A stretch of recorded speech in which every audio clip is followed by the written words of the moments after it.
Hello बच्चों, कैसे हैं आप। हम लोगों ने conservation of plants and animals वाला जो चैप्टर है उसको ठीक तरीके से अच्छे तरीके से रिवाइज कर लिया था और आज जो हमको रिवीजन करना है वो है सेल स्ट्रक्चर एंड फंक्शन।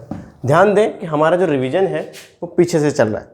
उसका कारण ये है कि अभी अभी जो आपने चैप्टर पढ़े हैं उनको तुरंत रिवाइज कर लेने से वो एकदम अच्छे से हमको याद हो जाते हैं, इसलिए हम शुरुआत से नहीं पीछे से रिवीजन करा रहे हैं। ओके, चलिए। तो सेल स्ट्रक्चर एंड फंक्शन, तो सबसे पहली बात तो ये है कि हमारा जितना भी लिविंग ऑर्गेनिज्म है, लिविंग ऑर्गेनिज्म का मतलब होता है जिन चीज़ों में जान है ना, उनको हम लिविंग ऑर्गेनिज्म बोलते हैं। जैसे कि पूरा का पूरा प्लांट लाइफ और पूरा का पूरा एनिमल्स, सारे के सारे कैसे हैं, लिविंग हैं। तो एक बहुत बड़ी बात बोली गई रॉबर्ट हुक के द्वारा कि जो लिविंग ऑर्गेनिजम्स होते हैं वो सेल्स से मिलके बने होते हैं। कैसे बोला गया? उन्होंने माइक्रोस्कोप के नीचे लकड़ी का टुकड़ा रखा जिसको कॉर्क बोलते हैं, ठीक है। उस लकड़ी के टुकड़े में उन्होंने क्या देखे? छोटे छोटे कंपार्टमेंट टाइप देखे, छोटे छोटे डब्बे टाइप देखे, और उनको ये समझ आ गया कि जो लकड़ी का टुकड़ा है वो इन्हीं छोटे छोटे डब्बों से मिलके बना है। उसके बाद उन्होंने और भी बहुत सारी चीज़ देखी, ठीक है। प्लांट्स की पत्तियों को देखा, ह्यूमन की स्किन को देखा, तो उन्होंने ये बात बोली कि जितने भी ऑर्गेनिजम्स होते हैं वो ऐसे ही छोटे छोटे डब्बों से मिलके बने होते हैं।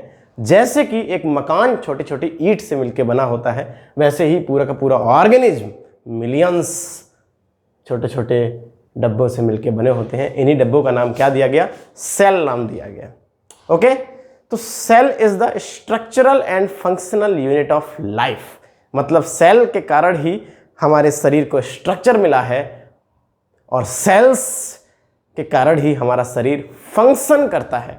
तो cell is the structural and functional unit of life. This is the definition of cell. चलिए, टाइप्स ऑफ सेल की अगर हम बात करें तो टाइप्स ऑफ सेल हमारी कौन कौन सी हो जाएंगी? Plant cells and animal cells. Plants जिन सेल से मिलकर बने होते हैं उनको हम प्लांट सेल्स बोलते हैं, और एनिमल्स जिन सेल से मिलकर बने होते हैं उनको हम क्या बोलते हैं? एनिमल सेल्स बोलते हैं साहब। चलिए, अच्छा, बहुत बढ़िया। तो अब क्या बात आती है कि सेल जो है, आपने बोला कि डब्बे लाइक स्ट्रक्चर है, कंपार्टमेंट लाइक चीज है, उसी से छोटे छोटे डब्बे हैं, उन्हीं से पूरा का पूरा शरीर बना है। तो सेल के पार्ट्स क्या होते हैं? अगर हम एक नॉर्मल सेल बनाएं तो ये एक नॉर्मल सेल का डायग्राम है। इस सेल के पार्ट्स क्या होंगे? तो आप किसी भी सेल को बाहर से देखेंगे, इसके अंदर सभी को पता है क्या भरा रहता है? क्या भरा रहता है? Thick viscous transparent jelly like liquid called cytoplasm, ठीक है। और यहां पर क्या होता है? सेंटर में न्यूक्लियस होता है साहब। चलिए, छोटे छोटे क्या होते हैं यहां पर? माइटोकॉन्ड्रिया होते हैं। चलिए, बहुत बढ़िया, ठीक है। अभी बाकी नहीं बनाते, छोटे छोटे एक दो वैक्यूल्स बना देते हैं। चलिए, बहुत अच्छी बात। तो किसी भी सेल को अगर हम बाहर से देखें तो हमको जो आउटर मोस्ट कवरिंग दिखाई देगी एनिमल सेल की, इस आउटर मोस्ट कवरिंग को हम बोलते हैं सेल मेम्ब्रेन। क्या? Cell membrane. Outermost covering of animal cell is called cell membrane. ये फ्लेक्सिबल होती है और ये सेमी परमिएबल होती है। साहब, सेमी परमिएबल से क्या तात्पर्य है? सेमी परमिएबल का क्या मतलब होता है? सेमी का मतलब आधा अधूरा, परमिएबल का मतलब परमिशन देना, ठीक है। ये कुछ चीज़ों को तो अपने अंदर से जाने की परमिशन देती है, जबकि कुछ चीज़ों को अपने अंदर नहीं घुसने देती, यानी सेल के अंदर नहीं जाने देती। ये हमारी cell membrane semi permeable membrane होती है, ठीक है। अगर हम सेल के अंदर जाएंगे तो हमको एक बड़ा लिक्विड मिलेगा। उस लिक्विड को हम क्या बोलते हैं? साइटोप्लाज्म बोलते हैं। और उसी साइटोप्लाज्म में बहुत सारी चीज़ें डूबी हुई होती हैं। इन चीज़ों को हम क्या बोलते हैं? ये जो छोटी छोटी चीज़ें हैं इनको हम बोलते हैं साहब सेल ऑर्गेनेलीज, ठीक है। चलिए, चूंकि सेल ऑर्गेनेलीज किसमें डूबे हैं? साइटोप्लाज्म में डूबे हैं। That's why cytoplasm is also known as chemical factory of the cell, क्योंकि सारा का सारा वर्क जो है वो इस साइटोप्लाज्म के अंदर ही होने वाला है। ये छोटे छोटे जो चीज़ें हैं यही वर्क करती हैं। तो साइटोप्लाज्म के अंदर ही सारे फंक्शन होने वाले हैं, इसीलिए साइटोप्लाज्म को केमिकल फैक्ट्री बोलते हैं। ओके, क्योंकि फैक्ट्री के अंदर बहुत सारे काम होते हैं इसलिए। आइए साहब, तो ये साइटोप्लाज्म हो गया अपना, ठीक है। Thick transparent jelly like liquid, also known as chemical factory of the cell. Okay, अब हम सेल ऑर्गेनेलीज की बात करें, यानी साइटोप्लाज्म में जो चीजें डूबी रहती हैं उनकी बात करें, तो सबसे पहले हमारा आएगा स्फेरिकल शेप का जो पार्ट ऑर्गेनेली है, जिसको हम क्या बोलते हैं, न्यूक्लियस। न्यूक्लियस जो होता है वो राउंड यानी स्फेरिकल शेप का बहुत बड़ा सा सेल ऑर्गेनेली होता है। बहुत बड़ा का मतलब सेल ही हमें आंखों से नहीं दिखाई देती, तो ये न्यूक्लियस भी आंखों से नहीं दिखाई देगा, लेकिन in comparison to other organelles nucleus बड़ा होता है। ओके, अगर हम न्यूक्लियस का डायग्राम बनाए तो न्यूक्लियस कुछ इस तरह का दिखता है। ठीक है, ये न्यूक्लियस की मेम्ब्रेन है जिसको हम न्यूक्लियर मेम्ब्रेन बोलते हैं। न्यूक्लियस के अंदर भी एक लिक्विड भरा रहता है जिसको हम क्या बोलते हैं, न्यूक्लियोप्लाज्म। जैसे साइटोप्लाज्म सेल के अंदर वाला लिक्विड, वैसे न्यूक्लियस के अंदर वाला लिक्विड न्यूक्लियोप्लाज्म। ठीक है, और इसमें थ्रेड लाइक स्ट्रक्चर्स डले रहते हैं न्यूक्लियस के अंदर, जिसको हम क्या बोलते हैं, क्रोमोसोम्स एंड न्यूक्लियोलस। तो ये रहा हमारा nucleus, round shaped cell organelle which है। ठीक है, और इस न्यूक्लियस का काम क्या होता है, अगर आपको न्यूक्लियस के अंदर वाली चीज़ें नहीं पता है कि न्यूक्लियस के अंदर क्या होता है, कोई बात नहीं, आपको 9th क्लास में पढ़ाया जाएगा। ओके, कोई 8th क्लास की बात नहीं है। हाँ, लेकिन न्यूक्लियस का फंक्शन जो है वो आपको पता होना चाहिए, वो 8th क्लास में ही आपको पढ़ाया जाता है। तो न्यूक्लियस का पहला फंक्शन ये है कि ये ब्रेन ऑफ द सेल बोला जाता है, यानी सेल के अंदर जो भी कुछ होगा न्यूक्लियस ही उसको कंट्रोल करेगा, अपनी देख रेख में ही सबको करता है। ठीक है, अगर सेल के अंदर का न्यूक्लियस मर जाए, कैसे भी डिस्ट्रॉय हो जाए, तो सेल अपने आप बर्बाद हो जाती है। ये बिल्कुल वैसे ही है, एक इंसान जिसका ब्रेन खराब हो चुका है तो उस बॉडी को वो खुद अपनी बॉडी को कंट्रोल नहीं कर पाएगा, क्योंकि ब्रेन के कारण ही हमारी बॉडी जो है वो एक डेफिनेट फंक्शन करती है, जो भी हमारे मन में होता है वो। ठीक है, तो nucleus is also known as brain of the cell. सारी की सारी एक्टिविटीज़ को माइटोकॉन्ड्रिया क्या कर रहा है, वैक्यूल में क्या हो रहा है, अदर प्लास्टिड्स वगैरह जो भी हैं वो क्या कर रहे हैं, ये सब कौन देख रेख करता है, न्यूक्लियस करता है। अच्छा साहब, न्यूक्लियस का एक और बेहतरीन काम है इनहेरिटेंस। क्या है इनहेरिटेंस? क्या है इनहेरिटेंस? इनहेरिटेंस मतलब, इनहेरिटेंस का मतलब होता है कैरेक्टर्स को एक जनरेशन से दूसरी जनरेशन में ट्रांसफर करना, है ना, यानी पेरेंट्स से बेबी में कैरेक्टर्स को ट्रांसफर करना। और इसी कारण से बेबी जो होते हैं वो पेरेंट लाइक दिखते हैं, उनकी आँखें, उनके कान, नाक, चलने का तरीका, बोलने का तरीका, तो ये सब पेरेंट्स जैसे कैरेक्टर्स बेबी तक कैसे पहुंचते हैं, न्यूक्लियस के द्वारा पहुंचाए जाते हैं। ओके, कौन है न्यूक्लियस में जो कैरेक्टर को ट्रांसफर करता है, अगर ये पूछा जाएगा तो उसका आंसर है हमारा क्रोमोसोम, जो कि 9th क्लास में पूछा जाएगा, 8th में नहीं पूछा जाएगा। ठीक है, तो न्यूक्लियस के अंदर क्या क्या होगा, nuclear membrane, chromosomes, nucleoplasm and nucleolus. Okay, चलिए, तो न्यूक्लियस के दो फंक्शन आपको पता होने चाहिए, कैरेक्टरिस्टिक्स को ट्रांसफर करना और दूसरा सारी एक्टिविटी को क्या करना, कंट्रोल करना। चलिए साहब, एक और सेल ऑर्गेनेली की बात कर लेते हैं, mitochondria. Mitochondria is rod shaped cell organelle. Mitochondria is rod shaped cell organelle. ठीक है, अगर हम इसको काट दें ऐसे करके खचाक, तो काटने के बाद वो कैसा दिखेगा, उसका डायग्राम आप सभी लोग जानते हैं, कुछ इस टाइप का दिखता है। मैं जल्दी से बना दूं क्योंकि रिवीजन चल रहा है। ठीक है, फिंगर लाइक स्ट्रक्चर्स आपको अंदर दिख जाते हैं ऐसे। ओके, ये माइटोकॉन्ड्रिया को जो है उसका स्ट्रक्चर हमको पता होना चाहिए, रॉड शेप, और इस माइटोकॉन्ड्रिया का काम पता होना चाहिए। माइटोकॉन्ड्रिया को हम powerhouse of the cell बोलते हैं, और ये सेल में बहुत सारे होते हैं, न्यूक्लियस तो एक ही होता है। Powerhouse of the cell क्यों बोलते हैं माइटोकॉन्ड्रिया को? क्योंकि माइटोकॉन्ड्रिया ही एनर्जी देता है पूरी सेल को, इसीलिए माइटोकॉन्ड्रिया को क्या बोलते हैं, powerhouse of the cell बोला जाता है। आपसे पूछा जाएगा जो आप खाना खाते हैं अल्टीमेटली वो आपके आंतों में जाकर ग्लूकोज के रूप में कन्वर्ट हो जाता है, डाइजेशन के बाद ग्लूकोज बन जाता है। फिर ग्लूकोज कहाँ जाता है? क्या ग्लूकोज बाहर निकल जाता है? नहीं, वो तो वेस्टेज होता है। ग्लूकोज जो है वो हमारा जो आते हैं इंटेस्टाइन है वो एब्जॉर्ब कर लेती हैं, और हर सेल के पास वो खाना जाता है, वो ग्लूकोज जाता है। और सेल में भी कहाँ जाएगा? माइटोकॉन्ड्रिया के पास। माइटोकॉन्ड्रिया का काम है ग्लूकोज से एनर्जी निकालना और सेल को एनर्जी देना। प्रत्येक सेल को एनर्जी मिल जाती है तो आपको एनर्जी मिल जाती है, क्योंकि आप सेल से ही तो बने हैं है ना, बिल्कुल। तो माइटोकॉन्ड्रिया को क्या बोलते हैं? Powerhouse of the cell. क्यों? क्योंकि it releases energy from the glucose. Okay, और ये पूरी की पूरी सेल को क्या देता है? एनर्जी देता है, जिससे कि सेल अपना फंक्शन प्रॉपरली करती रहती है। आइए देखिए, चलिए रफ्तार में आगे बढ़ते हैं। उसके बाद हम लोगों ने और भी चीज़ें पढ़ी। सेल वॉल पढ़ा। सेल वॉल क्या होता है? प्लांट सेल में होता है, ये एनिमल में नहीं होता है। प्लांट सेल की आउटर मोस्ट कवरिंग जो होती है काफ़ी थिक एंड रिजिड होती है, ठीक है।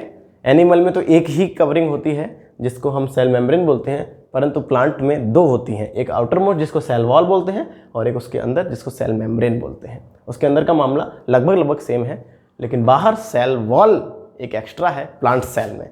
ध्यान दीजिए, सेल वॉल थिक होती है, रिजिड होती है और सेल वॉल पूरी सेल को प्रोटेक्ट करती है, क्योंकि हम लोग अपना प्रोटेक्शन कर सकते हैं, प्लांट्स अपना प्रोटेक्शन नहीं कर सकते। प्लांट्स की बॉडी रिजिड क्यों होती है, वो इसी के कारण होती है, क्योंकि सारी सेल्स जो होती हैं वो रिजिड हो जाती हैं सेल वॉल के कारण से। सेल वॉल काफ़ी टफ होती है, ठीक है, और नॉन लिविंग भी होती है। सेल वॉल एक ऐसा पार्ट है पूरी की पूरी सेल में जो कि नॉन लिविंग होता है। ओके, चलिए, प्लास्टिड्स क्या होते हैं? प्लास्टिड्स होते हैं कलरफुल ऑर्गेनेलीज जो साइटोप्लाज्म में डूबे होते हैं, उनको हम प्लास्टिड्स बोलते हैं। और ये प्लास्टिड्स जो होते हैं हमेशा एनिमल्स प्लांट सेल में ही पाए जाते हैं, इसीलिए आपको दिखता होगा कि प्लांट्स जो होते हैं वो रंग बिरंगे होते हैं। पत्ती अलग रंग की, फूल अलग रंग का, और जो तना है वो अलग रंग का, फ्रूट्स हैं अगर तो वो अलग रंग के। तो जो कलर्स आते हैं प्लांट्स में प्लास्टिड्स के कारण ही आते हैं, ठीक है। तो कलरफुल सेल ऑर्गेनेली, बाकी सारे के कोई कलरलेस हैं, सारे के सारे जो प्लास्टिड्स होते हैं वो कैसे होते हैं? कलरफुल सेल ऑर्गेनेली होते हैं, ठीक है, और साइटोप्लाज्म में ही डूबे रहते हैं। प्लास्टिड्स किस सेल में होते हैं? प्लांट सेल या एनिमल सेल में? प्लांट सेल में होते हैं साहब। एक प्लास्टिड का एग्जाम्पल बताइए। क्लोरोप्लास्ट। क्लोरोप्लास्ट हरे रंग का ऑर्गेनेली है, हरे रंग का प्लास्टिड है। और हरा रंग उसमें क्यों होता है? क्योंकि क्लोरोप्लास्ट जो है उसके अंदर क्या भरा रहता है? क्लोरोफिल भरा रहता है, इसलिए वो क्लोरोप्लास्ट हरा रंग का होता है। और पत्तियों की जो सेल्स होती हैं उन सेल्स में क्लोरोप्लास्ट बहुत ज़्यादा होता है, इसीलिए आपको देखा होगा कि जो पत्तियां होती हैं वो जनरली कैसी होती हैं? ग्रीन होती हैं। वो ग्रीन कलर कहाँ से मिला है उन्हें? क्लोरोप्लास्ट से मिला है, ठीक है। वो हरे कलर का होता है, उसके अंदर क्लोरोफिल भरी रहती है, ठीक है, और ये क्लोरोप्लास्ट इसी साइटोप्लाज्म में ऐसे डूबे रहते हैं, ठीक है। चलिए, बहुत बढ़िया। वैक्यूल्स क्या होते हैं? आपने देखा जो साइटोप्लाज्म है जिसमें बहुत सारी चीज़ें डूबी हैं, उसमें कुछ एम्प्टी बबल्स भी होते हैं, उनको हम क्या बोलते हैं? वैक्यूल्स बोलते हैं। सेल्स के जो ऑर्गेनेलीज हैं, छोटी छोटी चीज़ें जो डूबी हैं, वो बहुत सारे फंक्शंस करती हैं, बहुत सारी केमिकल रिएक्शंस होती हैं, तो उनका जो वेस्टेज होता है वो इसी बबल, एम्प्टी बबल में डाल दिया जाता है। तो आखिरकार सेल के अंदर जो भी एक्टिविटीज हो रही हैं उनका वेस्ट मटेरियल कहाँ डाला जाता है? वैक्यूल में डाला जाता है, ठीक है। प्लांट सेल में बहुत बड़े वैक्यूल्स होते हैं, जबकि एनिमल सेल्स में वैक्यूल्स होते ही नहीं हैं, और अगर होते हैं तो बहुत छोटे छोटे वैक्यूल्स होते हैं। Vacuoles are the empty spaces in the cytoplasm, ठीक है। आइए देखिए, वेरी गुड। तो अगर हम सिमिलरिटी की बात करें प्लांट सेल और एनिमल सेल में, तो मैं रफ्तार से डायग्राम बना दूं, ये एनिमल का हो जाएगा और प्लांट के लिए आपको डबल बाउंड्री बनानी पड़ेगी, ठीक है। और एनिमल सेल में भी आप ऐसे साइटोप्लाज्म बनाइए, प्लांट सेल में भी आप क्या बनाइए? साइटोप्लाज्म बनाइए। प्लांट सेल में बहुत बड़ा वैक्यूल बनाइए और साइड से न्यूक्लियस बनाइए। एनिमल सेल में बिल्कुल बीच में न्यूक्लियस होता है, और बबल्स वैक्यूल्स तो होते ही नहीं है। कुछ माइटोकॉन्ड्रिया इधर भी बना दीजिए, एनिमल सेल को एनर्जी मिलेगी इसी से। प्लांट्स में भी कुछ माइटोकॉन्ड्रिया बना दीजिए, दोनों में ही होते हैं, ठीक है। ओके, कुछ और भी एक दो चीज़ें होती हैं, आपको 9th में पता लगेंगी। सेल्स में एक दो और चीज़ें हैं, हमने जो है वो न्यूक्लियस बता दिया, माइटोकॉन्ड्रिया बता दिया, साइटोप्लाज्म बता दिया, एक दो और ऑर्गेनेलीज हैं जो आपको 9th में बताए जाएंगे। ओके, चलिए, इसमें आपको छोटे छोटे प्लास्टिड्स बना देने हैं कलरफुल। चलिए, सिमिलरिटी बताइए। सिमिलरिटी ये है कि दोनों के पास सेल मेम्ब्रेन है। सिमिलरिटी ये है कि दोनों के पास साइटोप्लाज्म है। सिमिलरिटी ये है कि दोनों के पास न्यूक्लियस है। सिमिलरिटी ये है कि दोनों के पास बहुत सारे माइटोकॉन्ड्रिया हैं। डिफरेंसेस बताइए animal cell and plant cell. Paper में पूछा जाएगा 3 नंबर में, write 3 difference between animal and plant cell.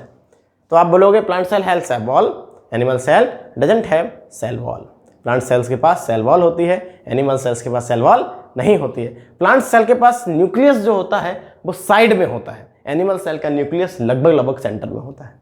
Plant cell के पास बहुत बड़े वैक्यूल्स होते हैं, एनिमल सेल के पास नहीं होते, होते तो बहुत छोटे होते हैं।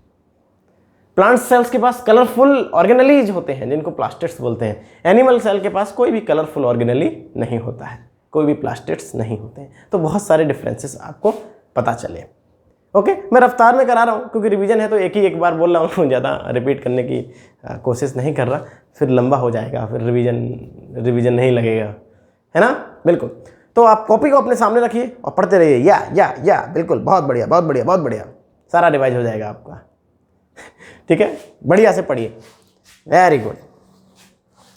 चलिए, प्रोकैरियोटिक सेल्स और यूकैरियोटिक सेल्स, ये दो नाम भी आपने सुने होंगे, है ना। डेवलपमेंट के आधार पर हमने सेल्स को दो भागों में बांटा है। किस बेस पर? डेवलपमेंट के बेस पर, prokaryotic cells and eukaryotic cells. बच्चों, प्रोकैरियोटिक सेल्स वो होती हैं जो सेल्स तो होती हैं लेकिन उनके अंदर न्यूक्लियस पूरी साइटोप्लाज्म में फैला रहता है। उनका न्यूक्लियस पूरी साइटोप्लाज्म में फैला रहता है। हम ऐसा बोल सकते हैं कि प्रोकैरियोटिक सेल्स का जो न्यूक्लियस होता है वो फुली डेवलप नहीं होता है, या हम ऐसा भी बोल सकते हैं कि प्रोकैरियोटिक सेल्स जो होती हैं वो अनडेवलप्ड सेल होती हैं, फुली डेवलप्ड सेल नहीं होती हैं। क्या कमी है, क्या प्रॉब्लम है उनमें? कि उनका न्यूक्लियस पूरे में फैला रहता है, एक जगह समटा नहीं होता है। जबकि eukaryotic cells like amoeba, nucleus जो होता है वो अपना एक जगह पे समट के रखा होता है। इसमें न्यूक्लियस के अंदर का जो मटेरियल है, क्रोमोसोम्स, न्यूक्लियोप्लाज्म, वो सब पूरे में फैला रहता है। तो ये प्रोकैरियोटिक है। इसके एग्जाम्पल आपको ब्लू ग्रीन एल्गी, बैक्टीरिया, ये यूकैरियोटिक सेल्स है, cheek cell, bone cell, nerve cell, amoeba, paramecium. आपकी बॉडी में जितनी भी सेल्स हैं सारी की सारी यूकैरियोटिक सेल्स हैं। ठीक है, अच्छा, इसी बात पे एक बात बताइए, अपनी बॉडी में, अपने ह्यूमन बॉडी में कोई एक ऐसी सेल बताइए जिसके पास न्यूक्लियस नहीं है। कोई एक ऐसी सेल बताइए जिसके पास न्यूक्लियस नहीं है, बताइए। कोई एक ऐसी सेल बताइए जिसके पास न्यूक्लियस नहीं है। Red blood cell, RBC. अब याद रखिएगा, आरबीसी एक ऐसी सेल है जिसके पास न्यूक्लियस नहीं है। हमारी बॉडी में ऐसी सेल बताइए जिसके पास कोई प्रॉपर स्ट्रक्चर नहीं है, उसका स्ट्रक्चर टेढ़ा मेढ़ा होता रहता है, अमीबा की तरह उसका स्ट्रक्चर बदलता रहता है। आंसर है डब्ल्यूबीसी। डब्ल्यूबीसी का स्ट्रक्चर जो होता है वो इरेगुलर होता है, वो अपना स्ट्रक्चर चेंज करती रहती है। वाइट ब्लड सेल्स, ठीक है। चलिए, तो प्रोकैरियोटिक सेल्स और यूकैरियोटिक सेल्स में आपको डिफरेंस पता चला। प्रोकैरियोटिक सेल्स का न्यूक्लियस डेवलप्ड नहीं होता है, पूरे में न्यूक्लियस का जो मटेरियल है फैला रहता है, जबकि यूकैरियोटिक सेल में एक डेवलप्ड न्यूक्लियस होता है, न्यूक्लियर मेम्ब्रेन के अंदर मटेरियल होता है। ओके, चलिए साहब, बहुत बढ़िया। ऑर्गेनिज्म जो सेल से मिलकर बने होते हैं उनमें से कुछ ऑर्गेनिज्म तो बहुत छोटे होते हैं जिनको हम यूनिसेलुलर ऑर्गेनिज्म बोलते हैं। यूनिसेलुलर ऑर्गेनिज्म क्या होते हैं? यूनि मीन्स एक, सेलुलर ऑर्गेनिज्म यानी एक सेल से बना हुआ ऑर्गेनिज्म। एक सेल का ऑर्गेनिज्म कितना छोटा होगा आप थोड़ा सा इमेजिन करके देखिए। हम करोड़ों अरबों खरबों सेल से बने हैं, तब आपको दिखाई देते हैं। एक सेल का ऑर्गेनिज्म दिखाई नहीं देगा, ठीक है। जैसे कि अमीबा, जैसे कि पैरामीशियम, जैसे कि बैक्टीरिया, ये सारे के सारे कैसे होते हैं? यूनिसेलुलर ऑर्गेनिज्म होते हैं, बहुत छोटे होते हैं। जबकि मल्टी सेलुलर ऑर्गेनिज्म जैसे कि ह्यूमन, घोड़ा, चींटी, चूहा, ये सब मल्टी सेलुलर है, ये करोड़ों सेल से मिलकर बने होते हैं, इसलिए ये दिखाई देते हैं, बड़े होते हैं। ओके, तो यूनिसेलुलर पता चला, एक कोशिकीय जीव यानी single celled organisms are called unicellular organism. और जो बहुत सारी सेल्स से मिलकर बने होते हैं उनको हम क्या बोलते हैं? Multi cellular organism. अच्छा, जो मल्टी सेलुलर ऑर्गेनिज्म होते हैं, कॉपी सामने रखिए आप, है ना नहीं तो भूल जाएंगे कहाँ चल रहा है बात। मैं भी बीच बीच में कॉपी की तरफ देख लेता हूँ कि कॉपी के आधार पर ही रिवाइज कराऊँ, है ना। कोई बाहर की बात ना अंदर डालूँ, ऐसी बात जो मैंने ना पढ़ाई हो, और कोई बात छूटे भी ना, इसलिए बीच बीच में देखना चाहिए। चलिए, वेरी गुड। जो हमारे बॉडी बनती है, ह्यूमन बॉडी, क्या वो एक ही टाइप की सेल से बनी होती है? नहीं, हमारी स्किन अलग सेल से बनी है, हमारा हार्ट अलग सेल से बना है, हमारी नर्व्स अलग सेल से बनी है, हमारी मसल्स अलग सेल से बनी है, ठीक है। हमारी जो ह्यूमन बॉडी है वो करोड़ों सेल से बनी है और अलग अलग टाइप की सेल से बनी है, और सेल्स का स्ट्रक्चर भी अलग अलग होता है, ठीक है। जैसे कि अगर आप मसल सेल का बात करें तो मसल सेल का स्ट्रक्चर कुछ ऐसा है, आसानी से स्ट्रेच कर सकते हो आप, आसानी से कंप्रेस कर सकते हो, इसलिए उसको ऐसा स्ट्रक्चर दिया गया है, क्योंकि मसल्स को बार बार स्ट्रेच और कंप्रेस होना पड़ता है, ठीक है। अभी स्ट्रेच हो गई, फिर कंप्रेस हो गई, फिर स्ट्रेच हो गई, फिर कंप्रेस हो गई, इसलिए उसको स्ट्रक्चर ऐसा दिया गया। जो नर्व्स होती हैं, हमने आपको उस समय बताया था, जैसे ही हम किसी गर्म तवे पर हाथ रखें या कील के ऊपर हमारा पैर पड़ जाए, तुरंत हम अपना पैर उठा लेते हैं, क्योंकि वो जो कील है वो हमें चुभी, उसका सिग्नल ब्रेन तक गया कि आपको कील चुभ गई है, कांटा चुभ गया है, आप अपने पैर को हटा लीजिए, तब आपने अपना पैर हटाया। तो ब्रेन ने मैसेज को पढ़ा, ब्रेन तक मैसेज लेके कौन आया? नर्व्स, कि साहब कुछ गड़बड़ हुआ है। ब्रेन ने कहा कि पैर को उठा लो, बाद में देखो क्या गड़बड़ हुआ है है ना, आंखों का यूज करके। तो जो मैसेज जो ट्रांसफ़र करने का मामला होता है हमारी बॉडी में, आप एक जगह कुछ करिए और ब्रेन तक पता चल जाता है कि हाँ दर्द हो रहा है, मतलब ब्रेन ने ही आपको बताया कि दर्द हो रहा है। अगर ब्रेन काम नहीं करेगा अच्छे से तो आपको पता नहीं चलेगा कि दर्द हो रहा है कि नहीं, है ना।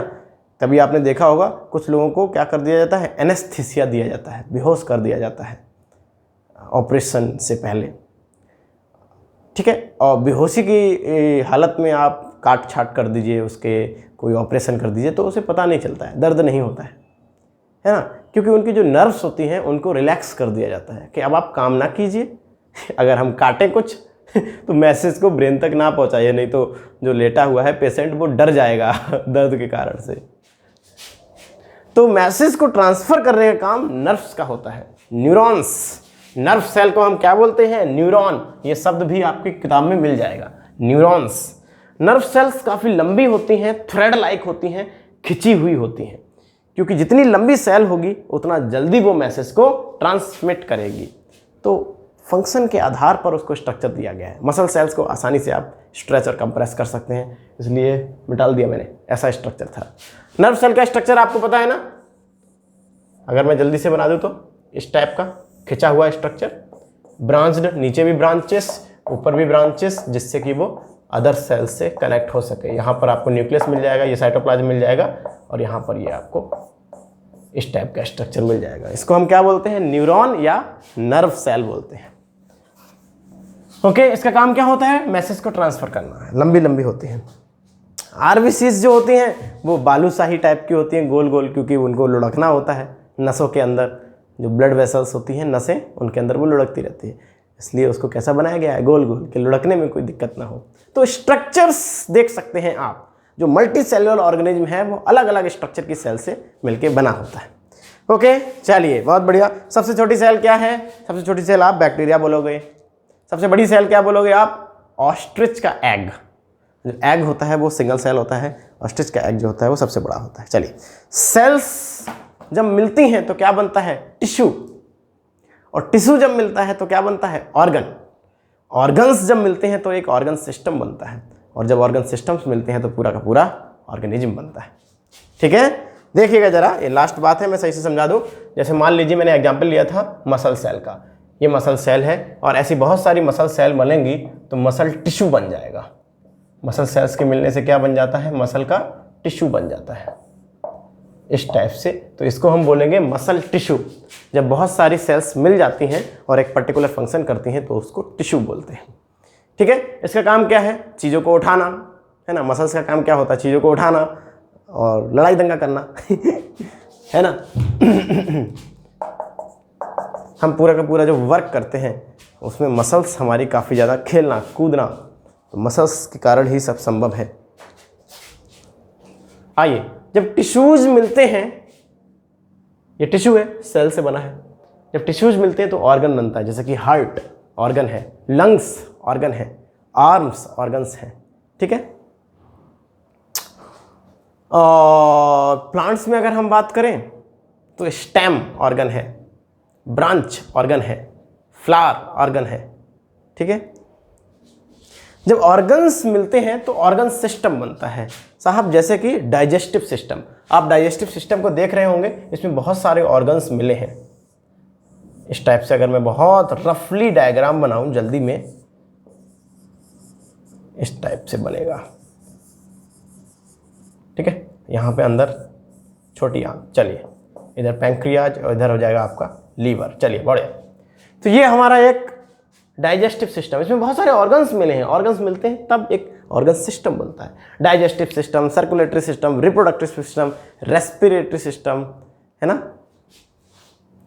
देखिए, ईसोफेगस या फूड पाइप एक ऑर्गन है, स्टमक एक ऑर्गन है, पैंक्रियाज एक ऑर्गन है, लीवर एक ऑर्गन है, बड़ी आंत जिसको हम लार्ज इंटेस्टाइन बोलते हैं एक ऑर्गन है, स्मॉल इंटेस्टाइन एक ऑर्गन है। तो बहुत सारे ऑर्गन मिलके एक बहुत बड़ा पर्टिकुलर फंक्शन करते हैं, एक बहुत बड़ा जॉब करते हैं, खाना को पचाना, और बाहर निकालना, ये इसका काम है।